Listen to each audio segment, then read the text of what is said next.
వినాయక చవితి పరంపరకి మిఠాయి లాంటి శుభవార్త 40 గ్రాముల నుండి 100 కేజీల లడ్డూని కస్టమైజ్ చేస్తుంది మన పరంపర. ఆర్డర్స్ కోసం సంప్రదించండి. రాష్ట్రంలో సంచలనం సృష్టించిన మేడిపల్లి గర్భిణి హత్య కేసులో పోలీసుల దర్యాప్తు కొనసాగుతుంది. డిఆర్ఎఫ్ బృందాలు మేడిపల్లి ప్రతాప్ సింగారం మూసి వద్దకు చేరుకున్నాయి.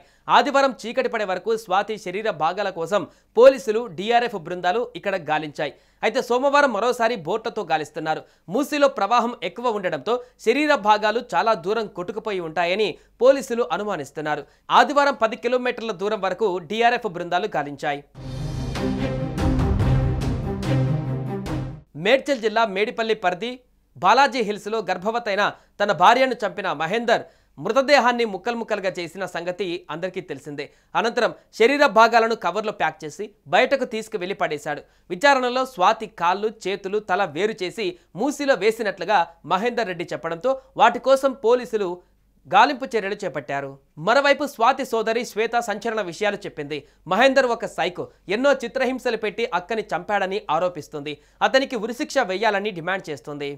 బ్యాగ్ మాట్లాడింది సార్, మంచిగా ఉండు అట్లా చెప్పింది. అయితే మళ్ళీ మొన్న అయితే మెసేజ్ చేసింది, హాయ్ అని చెప్పి పెట్టింది. ఈవినింగ్ కూడా మెసేజ్ చేసింది, నేను రిప్లై ఇవ్వలేను. ఇక పడుకున్నా. ఇక అంతే.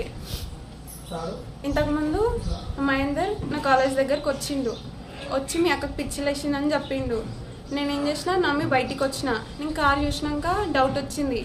నేనేం చేసిన, మా అక్కకు కాల్ చేసి నేను వస్తా అని చెప్పిన. మా అక్కకు కాల్ చేసి తిన్నావా అట్లా అడిగి ఫోన్ కట్ చేసేసిండు. ఇంకా నేను ఈవినింగ్ వచ్చేసరికి మీ అక్కకి చెప్పకని చెప్పి మెసేజ్ పెట్టిండు. నేనేం చేసిన, మా అక్కకు ఫోన్ చేసి ఇట్లా వచ్చిండు, ఎందుకు వచ్చిండు అని చెప్పేసి అన్నా. అమ్మకి చెప్పాలా అని చెప్పేసి అంటే, అమ్మకి చెప్పకు, డాడీకి చెప్పక అని చెప్పేసి అన్నది. ఇంకా చెప్పి మా అక్క నువ్వు ఎందుకు పోయినావు, మా చెల్లెల దగ్గర పోవడానికి కారణం ఏందని చెప్పేసి అడిగింది. అంటే ఏం చెప్పిండో తెలియదు. మా అక్క అప్పటికి ఇక చాలా ఏడ్చి వెళ్ళిపోయి హాస్టల్ ఉంది ఒక 4 days. మళ్ళీ తనే తొలికొచ్చి ఉంచిండు. ఇక అట్లా వేసిండు. చాలాసార్లు ఆమెను మస్తు కొట్టిండు సార్, మస్తు హింసించిండు. ఆమె ఎంత కొట్టినా ఎంత వేసినా సరే మంచిగా అంటే ఏదో మీది మాటలకు ప్రేమ అయితే చూపించిండు. ఇక నమ్మించిండు, ఇక మోసం చేసిండు. కానీ ఇప్పుడు ఆమె ఎట్లా చంపిండో అట్లా ఆ డెడ్ బాడీ తీసుకొని రావాలి, లేదంటే ఉరి శిక్ష ఇప్పించాలి. మీరే వేయాలి ఏదన్నా ఒకటి. చచ్చిపోతాం మేమైతే బతుకం. మా డాడీ కూడా ఆటో డ్రైవింగ్ చేస్తాడు. మా డాడీ పైన ఇంకా చాలా కక్ష. ఎక్కడి నుంచి వచ్చి ఎప్పుడు వచ్చి చంపేది తెలియదు. అది చాలా సైకో సార్, అది ఎప్పుడు చంపేది తెలియదు.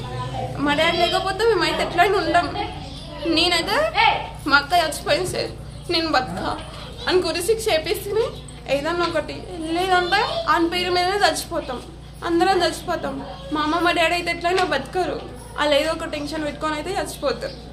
మేము ఇక బతికి ఏం లాభం లేదు అని ఉరి శిక్ష చేసి మా వాళ్ళు ఎట్లా ఉన్నా ఇక నేను చూసుకొని ఉండగలుగుతా. ఇక ఈ హత్య కేసులో ప్రధాన నిందితుడైన స్వాతి భర్త మహేందర్ రెడ్డిని పోలీసులు రిమాండ్కు తరలించారు. మేడిపల్లి పిఎస్ పరిధి బోడుప్పల్ ఈస్ట్ బాలాజీ హిల్స్లో స్వాతి అనే వివాహితను ఆమె భర్త మహేందర్ రెడ్డి విచక్షణారహితంగా చంపి ముక్కలు చేశాడు. ఈ కేసులో మహేందర్ రెడ్డిని అరెస్టు చేసిన పోలీసులు అతని స్టేట్మెంట్ రికార్డు చేసి రిమాండ్కు తరలించారు. నిందితుడిని వైద్య పరీక్షల నిమిత్తం గట్కేసర్ ప్రభుత్వ ఆసుపత్రికి తరలించారు. మహేందర్ రెడ్డి స్వాతి ప్రేమ వివాహం చేసుకున్నారు. ఉద్యోగం కోసం హైదరాబాద్ వచ్చారు. మహేందర్ రెడ్డి క్యాబ్ డ్రైవర్గా చేస్తున్నాడు. స్వాతి పంజాగుట్టలోని కాల్ సెంటర్లో పనిచేసింది. ఇద్దరి మధ్య గొడవలు ఉండేవి. వికారాబాద్లో 498 కేసు కూడా నమోదైంది. పెద్దల సమక్షంలో కాంప్రమైజ్ అయ్యారు. అయినప్పటికీ భార్యాభర్తల మధ్య గొడవలు జరుగుతూనే ఉన్నాయి. చిన్న విషయాలకే గొడవలు పడేవారు. సుమన్ టీవీలో మీ పర్సనల్ అండ్ బిజినెస్ ప్రమోషన్స్ కోసం కింది నెంబర్కి కాంటాక్ట్ చేయండి. డ్రగ్స్, గంజాయి లాంటి చెడు వ్యసనాలకు దూరంగా ఉండండి. తాత్కాలిక ఆనందం కోసం జీవితాలని నాశనం చేసుకోవద్దు. డ్రగ్స్ విక్రయాలు, దందాలు నిర్వహిస్తే 180059969969 టోల్ ఫ్రీ నంబర్ కి కాల్ చేయండి. డ్రగ్స్, గంజాయిని నిర్మూలిద్దాం, భవిష్యత్తును కాపాడదాం.